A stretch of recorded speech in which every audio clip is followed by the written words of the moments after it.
Hello, and welcome to episode 8 of Pinball in the Machine, a podcast for all you awakeners out there.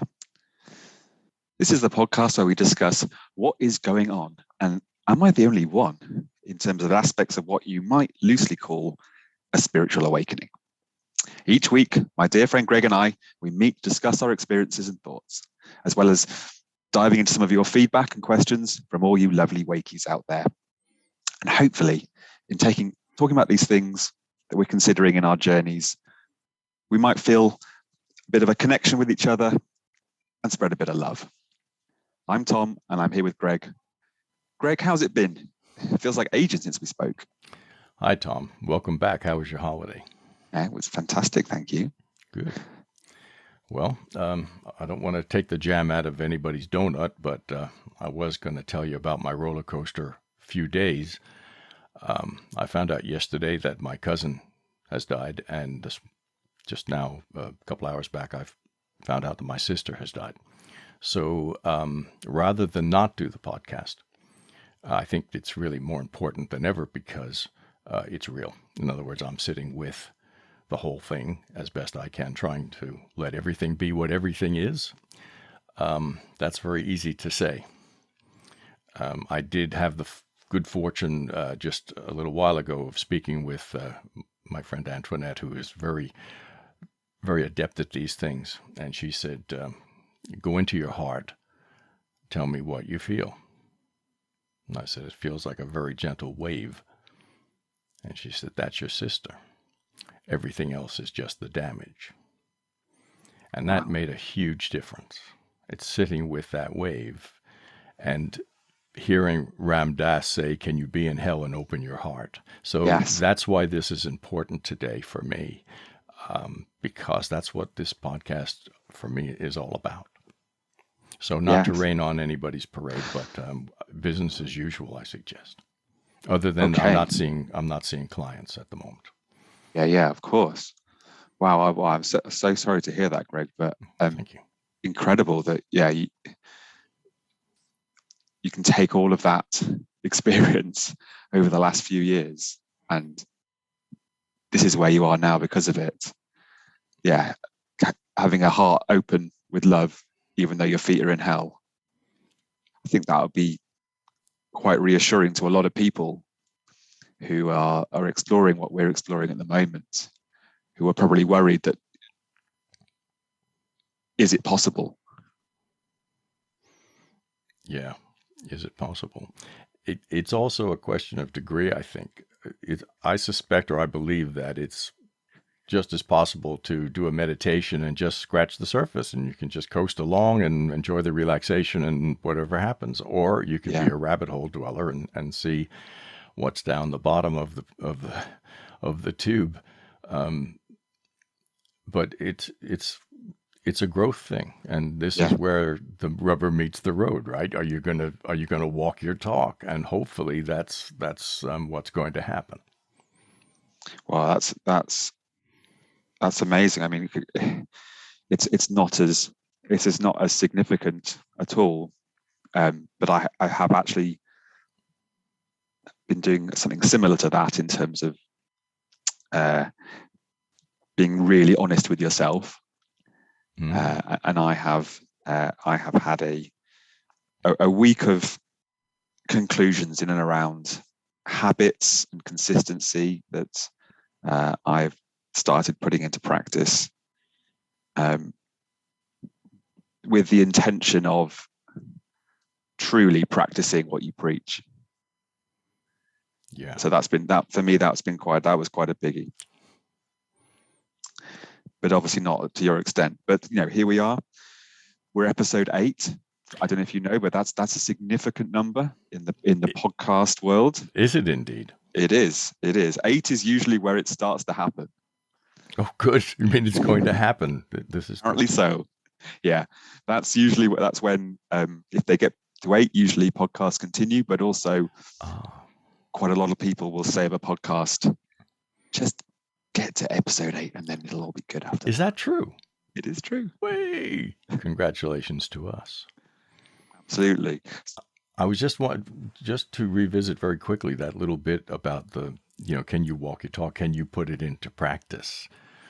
And that's always been the story. Even in the days of yo-yos, it was always the story. Will you exchange your nickel for strings so that you can practice with the yo-yo, because you'll never get any good at it if you don't, which is the same with art, and everything is art, as we were saying earlier.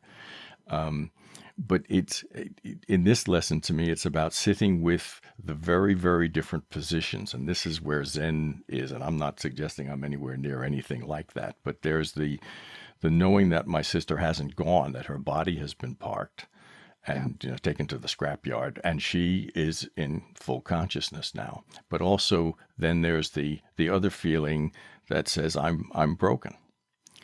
And then there's the other feeling that says, but I'm also happy that she's no longer in pain. And so the whole thing just goes round and round, and I never know from one second to the other which bit I'm getting. So it's going to be a bit of a ride, I think. Yeah. Well, with that in mind, I thought maybe we could go to the first question we had this week, and it's a biggie. It's one that we were going to cover last week, but we kind of ran out of time. So here goes. What is the most significant thing you've gotten from meditation? I think I'm getting it right now. Yeah. But I guess it's the journeying experience itself. And so I'm including the download in the description, because the journey includes the download and the download includes the journey. And what it's done, I guess, is enabled me to lose most of my fear. I was terrified as a child and had anxiety and depression into my early 40s.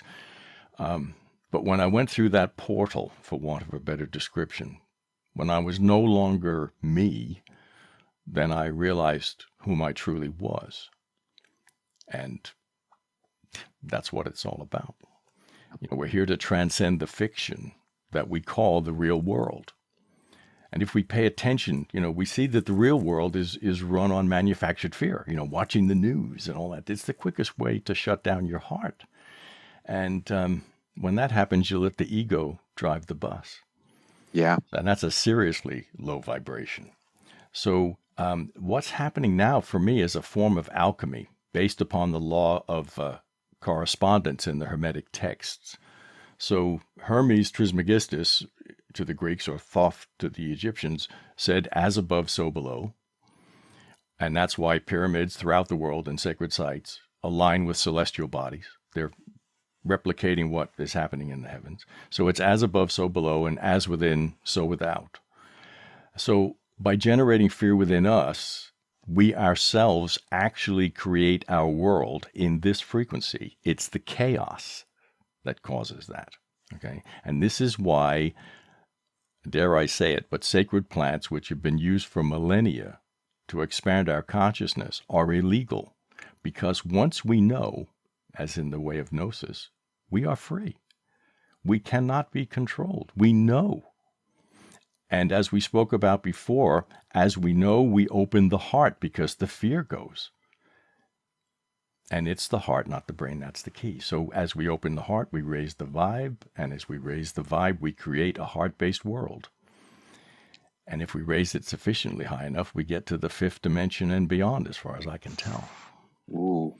I think I'll leave that here. That's pretty significant to me. Okay. I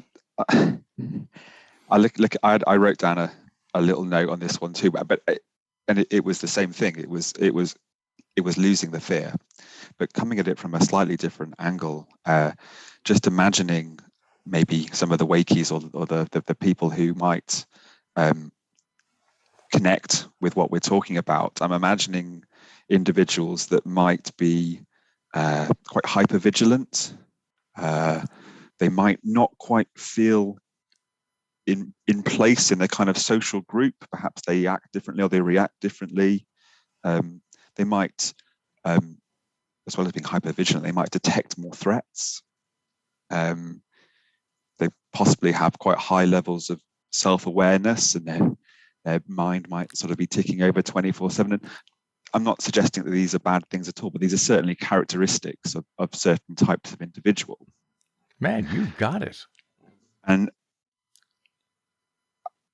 I go further, and I would say that I would guess that maybe these kind of individuals might have a propensity to maybe numb their feelings a little bit if they can, or they want to, or they seek to. And certainly, this is something that I have experienced as well. And if you are the kind of individual, maybe you're quite empirical, so you're looking at lots of lots of data flying at you all the time. You're trying to put it into place, or thinking about existentialism, or you're just an overthinker. All of these things, I think, contribute to fear and anxiety. Yep. And I've definitely found that over the last few years, through sort of meditation and thinking about what has come out of that I have, for the majority of time, lost a massive amount of that fear. So that's just a practical application. It's amazing, isn't it? It is. And I had no preconception that that's what this was going to do. Neither did I. So whether what we're doing is connecting at a higher level, or whether it's actually processing some of our fears within a much safer space, I would certainly say to anybody out there who feels any affinity with any of those kind of characteristics that I've just spoken about now, to have a look at this and see what you find. Indeed. Okay, so with that in mind, a question from another Wakey out there, which I'll go to now.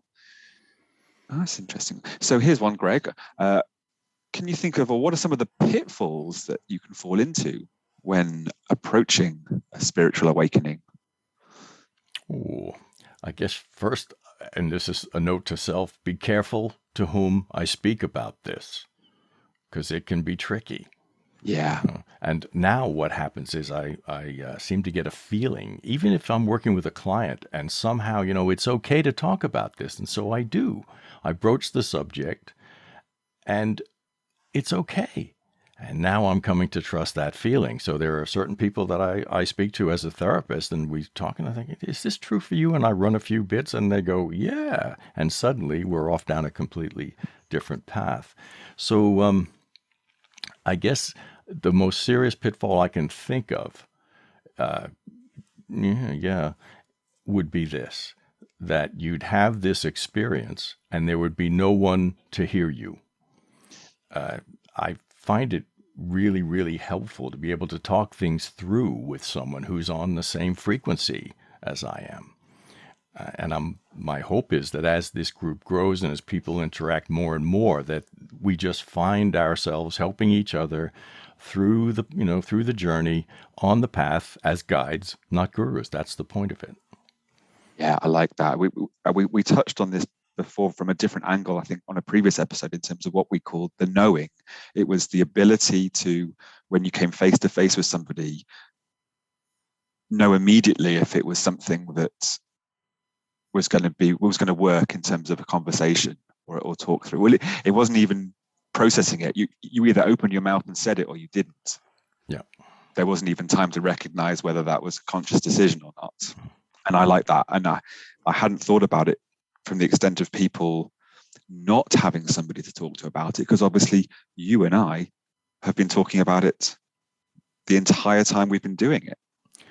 Well, I may be mistaken here, but what I seem to recall is you and I came into this when we started to do the one-to-one chats, and there was no subject that was off limits, as I recall. And that opens everything up. There's nothing we can't talk about. So if we want to talk weird stuff, here we are. Yeah. I wonder, and I maybe we're fortunate. I don't know how many people in the world have somebody that they could literally say absolutely anything to without any fear of judgment. Yeah, I think as the group opens up, and we've got other ideas for how we can play, then if people reach out to other people or just get a feel of some people, there are people on Facebook. I have a cousin on Facebook that I've never met, and I feel extremely close to her. It happens, and we say, fine, we have support. I suspect the people who get this, anybody can say, you know what, I did this and it seems really weird, and we'll go, nah. Yeah. That's what happens, which is what we're doing this for as well. But I'm really excited by the idea of people reaching out to other people. Lovely. So with that in mind, one of the things that I thought in terms of pitfalls was the role of, or hopefully the lack of role of the ego in the process. So here's a few things I've kind of observed both from myself and other people over time. So one is, I think that I've seen examples of almost kind of competitive spirituality. I don't know if you ever come across that, where individuals are almost trying to one up each other in terms of, and that is the kind of the biggest, to me, that feels like the biggest oxymoron of all when it comes to the topic, because the whole point is to not have the rider driving the bus. But I think it's not just about, I think it can be subtler than that. I think that sometimes your ego can be a bit deceptive or come into play when you don't realize it, and maybe signal things that you think are a bit of a download, but actually it's just the monkey again. It's banging the cymbals. Devious monkey. Oh yeah. And then maybe that can lead you to either, maybe not being honest with yourself, not being disciplined, or almost kind of ticking a box, I've done my journeying for the day now. Yes. This is what happened with the mindfulness movement. It went into companies, and companies' employees were going to the meetings and just ticking the boxes. Yeah. So, and then the stuff would get shelved and nobody would change anything. Yeah. And further to that, sometimes, ignoring downloads because they're just that, there's the ego is still there and doesn't like that one. No, and what I'm finding, if it's true, I don't know, but it feels for me that as you progress, for want of a better word, or develop or allow the expansion or whatever, however you want to describe it, then the lessons get tougher, but you're more able to learn the lesson because you've grown into that lesson. It's no different to going up the grades in school, as far as I can tell. Yeah. I like that one. Okay. Right. Let's we've got a third and final question here. And this is one I guess is quite poignant for today as well. And it's about relationships, personal relationships. So has this journey affected all of your personal relationships or just some of them? And is there any pattern to it? It's affected all of them. Yeah. In that whenever I journey, I come back and I'm slightly different. So it's affected all of them. And the result of the work and my family and friends, I'm sure there are many of them who think I'm crazy, and that probably goes back a long way before I started meditating. But anyway, but what is happening is my circle of friends is changing, in some cases in a big way. And it's just that I don't resonate there anymore. Yeah. And it isn't an ego thing. It's like alcohol, stuff like that. I just like, who cares? The resonance is different, and everything just shifts accordingly, which is, when you do this work, you actually shift dimensions. Well, I can see that. I had thought about it, and in a similar fashion, I found that yes, it has affected every relationship. Is there a pattern? Yes. So effectively, I've ended up forming a tribe. And you know that you can feel that an individual is in your tribe almost immediately. Yeah, sometimes you can get deceived a little bit and it all comes out in the end, or, one way or the other, but you pretty much feel it from the outset. A bit like we were saying earlier, when you open your mouth and some of this stuff just comes out to a certain individual you've just met, because you can just feel that they're one of you, they're one of us. So like you, I've kind of split things out into those in and those out, and they do get they do get treated differently. There are some common factors across both, like love. There's no, I have no wish to not show that, but at the same time, I'm also not looking to please anyone anymore. I think I definitely used to do that. I'm making a note of that as we speak. Yeah. You just written down, am I in or out? Yeah. But in terms of those that are in, it's stuff like consistency, love, compassion as well. And for those on the outside, it's just patience, understanding, and letting go. You don't need to devote hardly any energy at all to that, to the latter. No.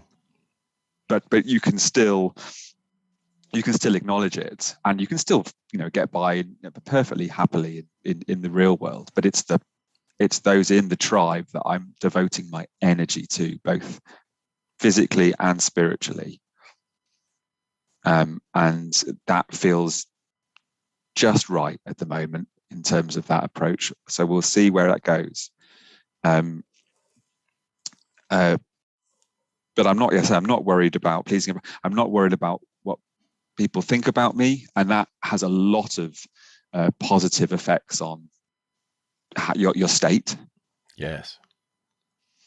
But you still know when you're being a dick, and then you can have a little word with yourself if you need to. In my case, that would be more often than not, I suspect. I don't know. Well, I mean, I just wanted to come back very quickly to what you said about dimensions. I'm wondering whether there's something we could do on that next time. What are we talking about here? Well, it's just, I guess, my take on dimensions. Lots of people think they're big things, and I don't. I think there's something very different to what people perceive, that somehow changing a dimension is a big deal. And I'm thinking, no, you do it all the time. And if you know that you're doing it, then you know more about how to do it and when to do it. Oh, okay. Well, I'm gonna stop you there. I don't know what I'm talking about, but never mind. No, it's not that. Right? I'm worried you're going to reveal the secret before the next episode, but I think we should definitely have a little look at that next time. Okay. But actually, we've kind of come to the end of time on this episode. So, wow, that's absolutely flown by. So look, I'm really glad you came to join us this week on Pinball and the Machine. I hope you enjoyed it and maybe got something out of it, or a consideration that you didn't have before. Just to reiterate, we really want to hear from you. And that's at hello@pinballinthemachine.com, or on our Facebook page, Guys Not Gurus, or on our newly live and sparkly website, pinballinthemachine.com, which now has links to all the episodes and comment slots if you want to comment, or you share it, do whatever you like. And the next step, I think, will be, Greg, is going to be getting it on some of the podcast platforms. But I need to go away and have a little think about that. So I think that's it from myself, Tom. It's goodbye. And Greg, wishing you lots of love this week. Thank you. And thank you all. And see you soon. Bye-bye, everyone. We'll see you next time.